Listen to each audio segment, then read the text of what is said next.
Το μέτωπο κινδυνεύει με κατάρρευση. Οι ελλείψεις σε οπλισμό και τρόφιμα είναι τεράστιες. Στις απεγνωσμένες εκκλήσεις του Παπούλα η κυβέρνηση υπόσχεται ενισχύσεις. Φαίνεται όμως πως έχει κάποια ιδιότυπη αντίληψη περί ενισχύσεων. Γιατί το μόνο που θα στείλει είναι ένας νέος αρχιστράτηγος. Ο Παπούλας, χωρίς κομματικές προκαταλήψεις, αν και κωνσταντινικός, αξιωματικός, δοκιμασμένος και έμπειρος, αντικαθίσταται. Στη θέση του ο Χατζιανέστης, φανατικά κωνσταντινικός.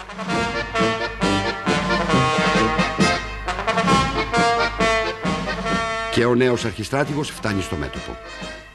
Εκτός υπηρεσίας για 10 περίπου χρόνια, με χαρακτήρα επιρρεπή σε έμμονες ιδέες και φαντασιώσεις. Οι κακές γλώσσες τον θέλουν επίοικος ανισόρροπο. Και οι στρατιώτες χάνουν τελείως την ήδη μικρή εμπιστοσύνη τους στην ηγεσία.